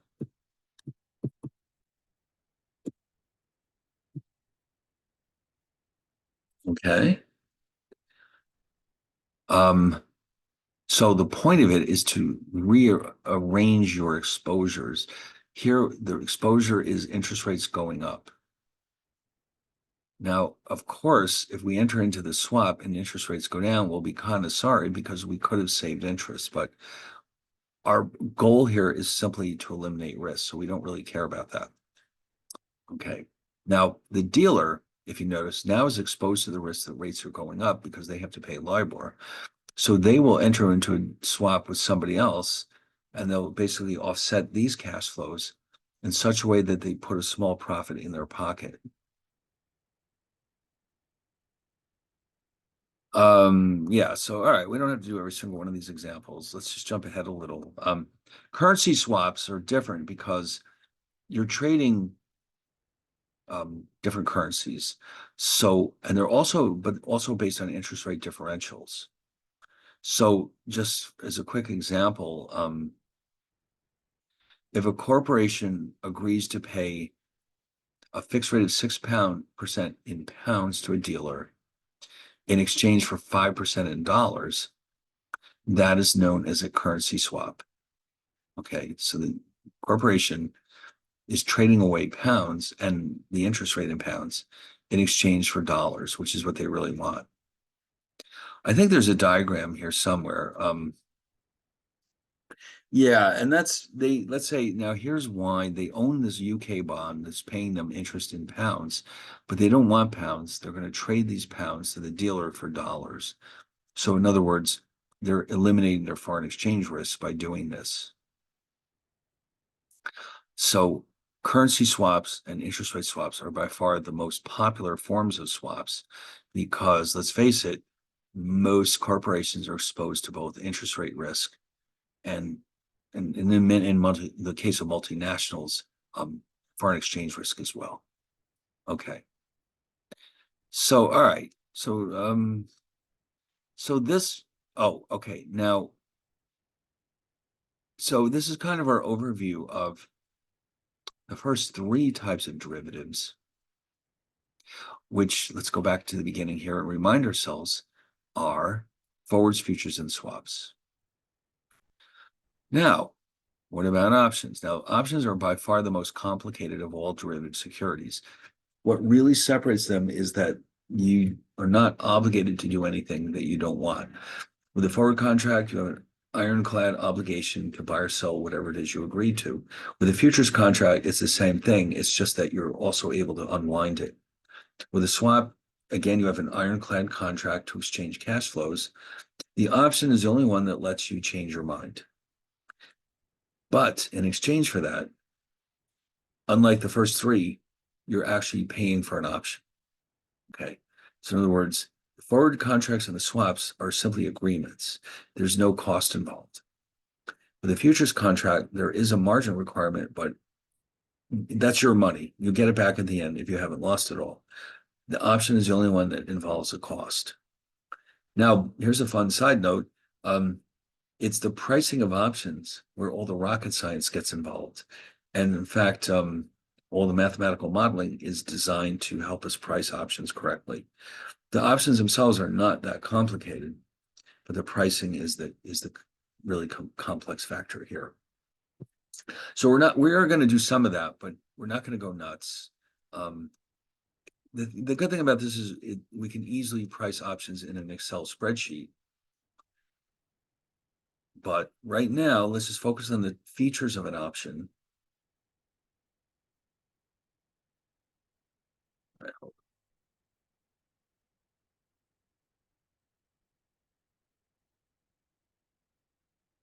Okay, so I see it's getting close to 9. So why don't we knock it off until let's come back a quarter after, so that and then we can get some caffeine or something in our systems, and then when we get back, we can dive fully into options, which are by far the most complicated and but most interesting of all derivatives.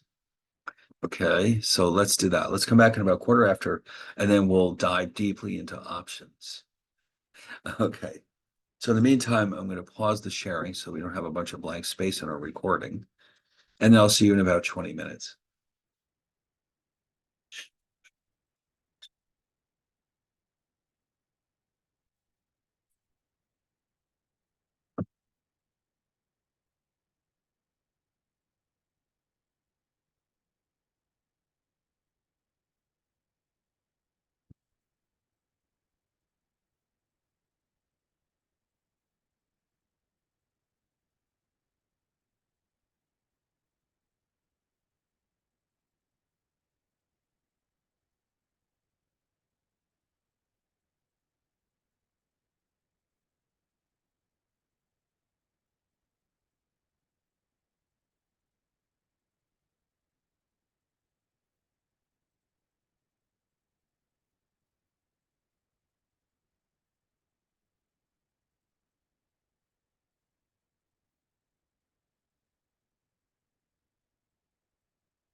Oh.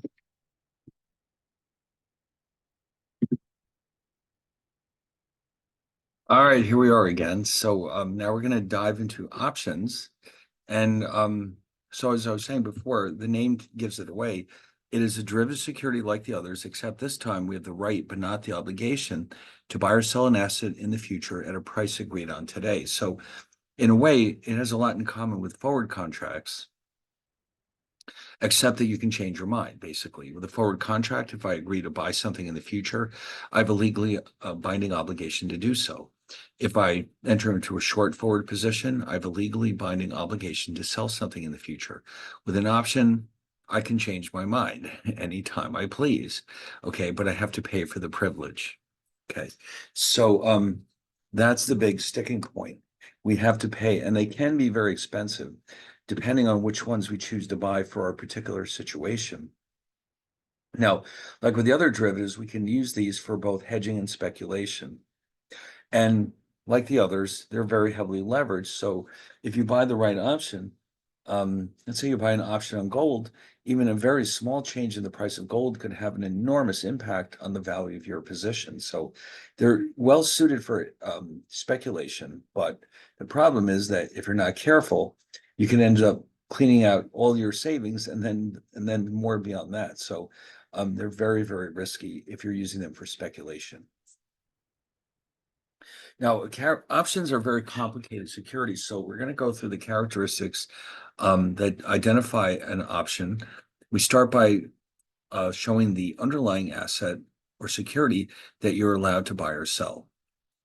Now, in this point in time, pretty much anything you can imagine can be bought or sold with an option. We have, for example, interest rates, currencies, equities, which are stocks, by the way, equity indices like the Dow Jones, precious metals. And here's an interesting twist. You can buy an option on a futures contract. So, in other words, the option in that case gives you the right to enter into a futures contract, either as the buyer or the seller of the underlying asset. And those types of options are known as futures options.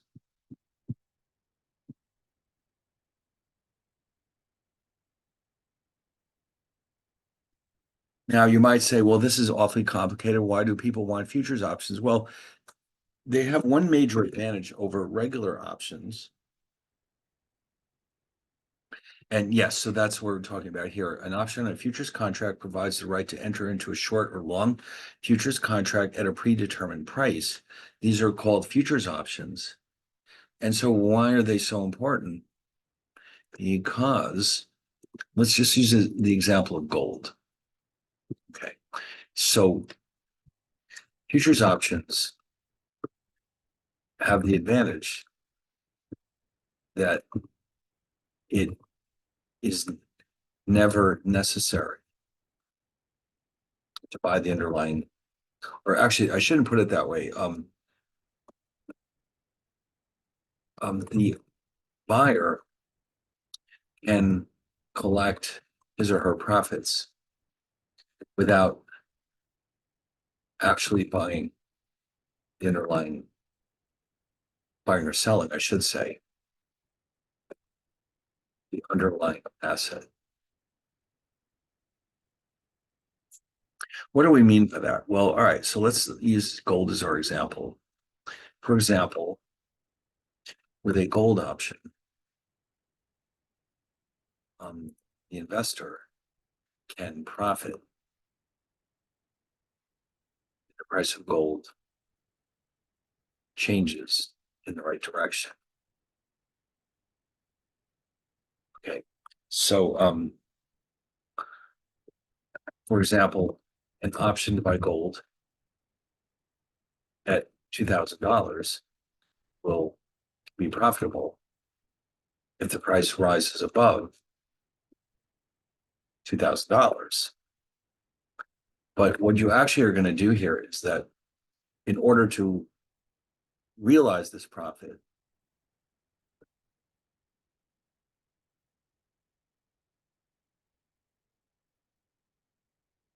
the investor must use the option to buy the gold and then sell it in the marketplace. So you still have to go through the formality. Yes, if the price of gold goes above 2,000, you're going to make money. But what you're actually doing is you're using the option to buy the gold, and then you have to turn around and sell it in the market for the higher price, and you put the difference in your pocket. All right, which is not necessarily a big problem, but you do have that the formality of you have to actually buy the gold and then sell it at a profit. And you may not have the money on hand, by the way, to buy the gold. Let's say, I mean, I'll just mention this in passing, but most options on gold are actually written on 100 ounces of gold. So that means you're talking about $200,000 that you may not have available to you. With a future gold futures option, on the other hand, you don't have to bother buying or selling the gold at all. In other words, with a gold futures option, if the price of the gold rises, the investor has the right to enter into a gold futures contract as the buyer and then offset this position with a gold futures contract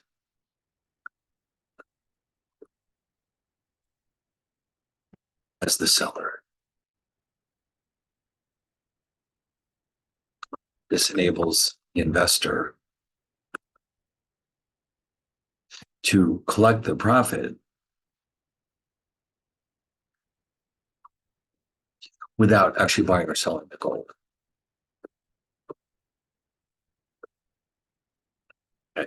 In other words, it removes you, you're one step further removed from the underlying asset, the gold. You're really buying and selling a contract to buy the gold. You're not buying the gold itself. So that means you can enter into that futures position, then you can offset it as we saw before, and then you can put the money in your pocket, and then you never have to touch the gold. Okay, so it's actually a very convenient arrangement. And as a matter of fact, you'd be surprised to hear that at this point in time, the majority of the options that trade in the marketplace are futures options. Okay. For some types of cases, it doesn't make any sense for the option to be a futures option. But here, for gold, for example, it certainly does. And so a lot of investors will buy the futures option because it avoids the need to actually buy the gold to collect our profits. Okay. So you'd be surprised if you look at the terms and conditions of an option, you'll see that many of them are actually futures options. So we also have swaps, options on swaps. Now, in a case like that, what you're being given is the right to enter into the swap itself, but you can change your mind. Whereas when you enter into a swap, you're committed to it. But with an option on a swap, you have the right to decide at some point in the future if I really want to enter into this swap. So the name of these, as you can probably guess, options on swaps are called swaptions. You can also buy an option where the underlying asset is a forward contract. These are called forward options. Okay. And believe it or not, you can buy an option on another option. And these are called compound options.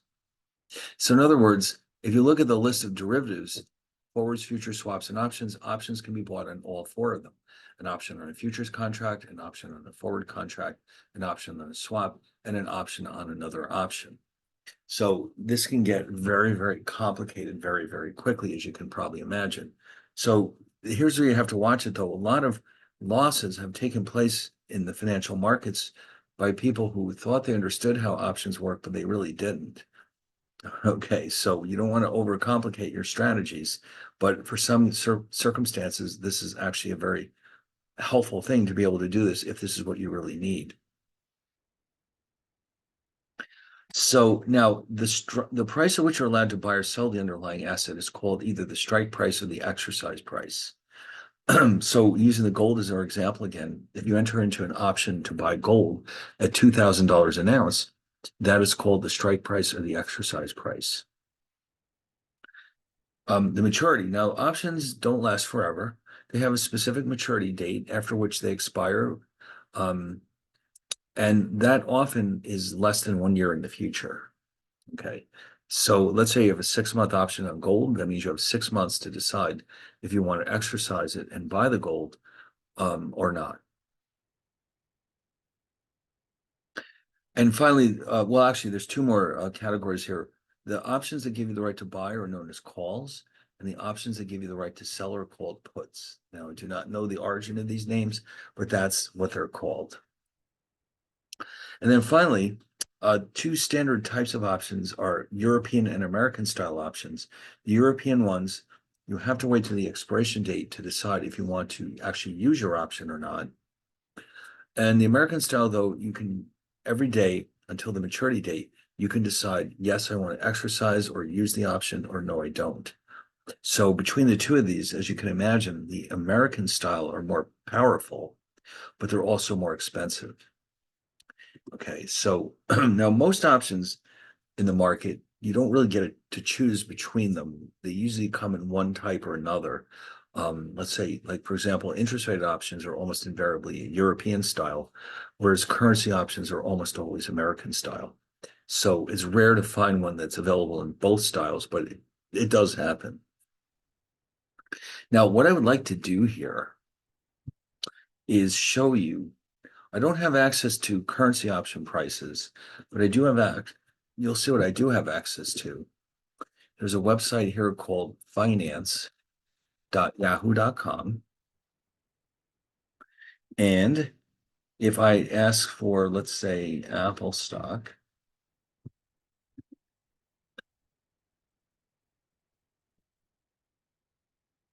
what's going to happen is it'll give me all the information I possibly could want about Apple stock. But what it also will give me is information about options on Apple stock.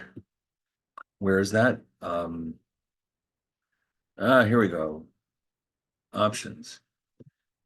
So now, obviously, Apple is a very widely traded stock, so there's going to be a lot to choose from. So let's look at this real fast. Here are the calls.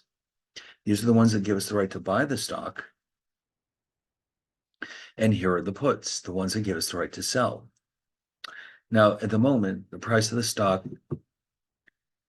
wait a minute, what happened here? Why did they give me this one? All right, hold on. All right, here it is, for God's sake. Oh, I clicked the wrong thing. Hold on. We want options. So the price of Apple at the moment is about $232. And come on, come on. Oh, God. Oh, here it is. All right, it was there. All right, so again, like I said, the calls are the ones that give you the right to buy. The puts are the ones that give you the right to sell. Now, if you notice, the price is around $232. Here's the strike price. So this first one on top gives you the right to buy the stock for $100. So obviously this is very valuable. And you can tell because the price is $133.60. If you keep increasing the strike to, let's say, 250, the option is very cheap. This one is only 3 cents. So here's the thing. I only can make money with this option if the stock price goes above $250. But since I only paid 3 cents for this option, if it does, my rate of return is likely to be really large. Okay. So in other words, imagine paying 3 cents for an option and then making a profit of $2. That's an enormous rate of return. So you can see the potential exists here to get huge rates of return. But if it doesn't go up, you lose your investment, and that means you lose 100%. Now, here's the beauty of options. If you own the option, you can make, in effect, unlimited amounts of profits, but you can never lose more than you started out with. So it's a huge deal that you're never putting more money at risk than what you paid for the option. But yet there's still no limit in principle to how much you can make if things go well.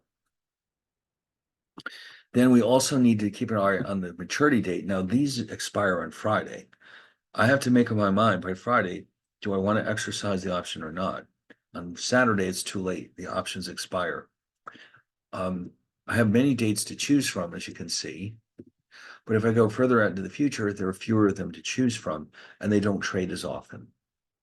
So I have to take that into account when I buy my options.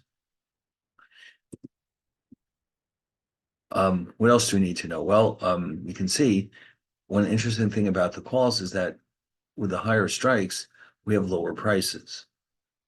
With the puts, it's the other way around because these are the ones that give you the right to sell.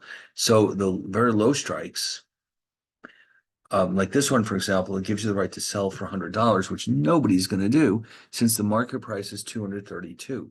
So it's essentially worthless. It's worth a penny.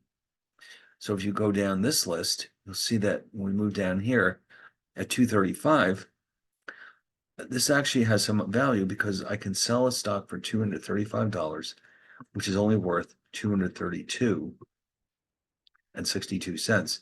So that means this one is going to cost me $3.50. Okay, so the price is here, the strike is here, the underlying asset is listed up here at the top, and the maturity date is right here. So we have everything we need to know about stock option. Now, option data is very expensive for the most part. So this is the best we're going to get. A single day's prices for a stock option.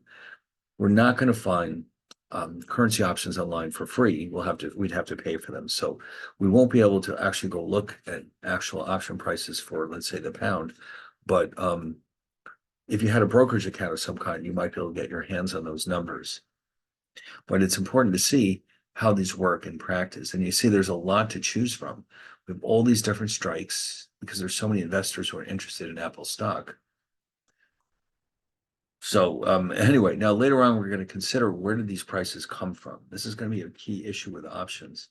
Why, for example, does this one cost $1.36 and this one $2.53? So it's a very complicated security to price.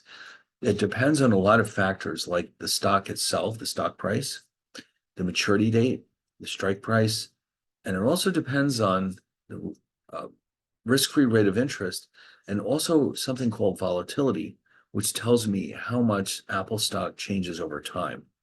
Okay, that is a measure of the risk of the stock. Does it bounce around all over the place or is it very stable? That is also an important determinant in the value of my options. All right, let's see, the premium. Now, this is the part, like I said, that's the most complicated. Pricing an option is very complicated. In fact, the first option pricing model wasn't published until 1973. All right, prior to that, options didn't trade very often because nobody really knew what they were worth. It was a long, hard search for the price of an option.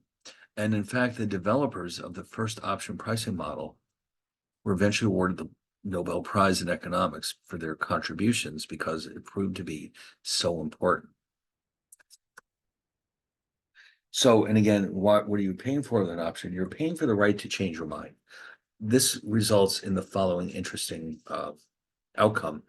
With an option, you have limited loss potential. You're limited to how much you paid for it, but there's no limit on how much you can make.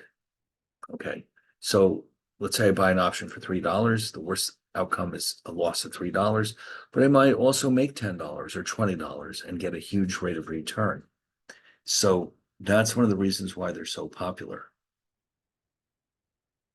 Now, this Black-Scholes model is the one that I was referring to earlier. The Black-Scholes model gave us the first closed form model, meaning a solution, a formula basically, that you could actually implement in Microsoft Excel and price these very complex options.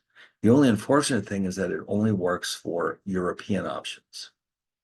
But their contribution was so important that eventually they were awarded the Nobel Prize. Okay, and that's a big deal, obviously.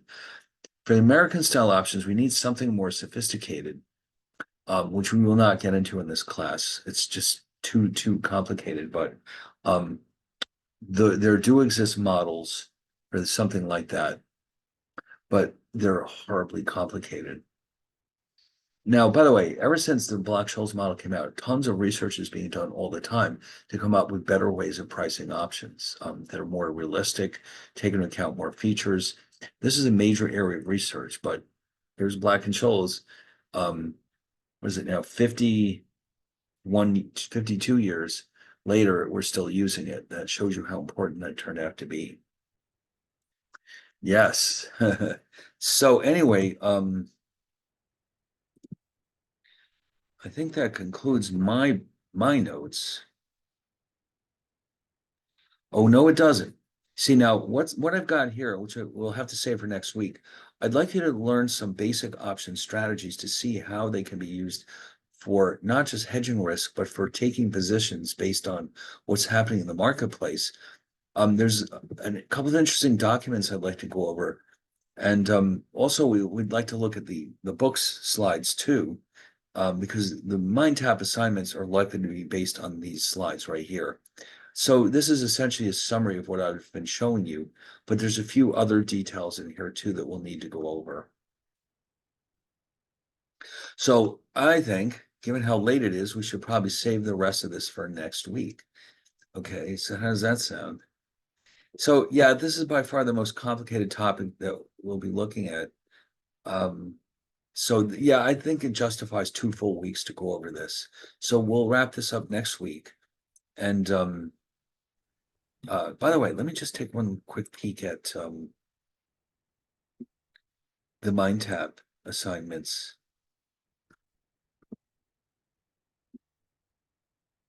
Just out of curiosity, I just want to remind myself what's due this week. So what we're working on here is chapter 5.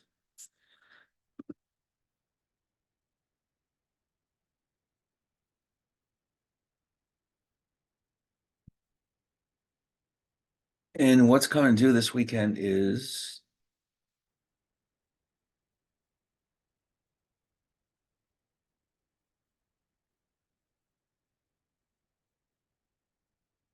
okay.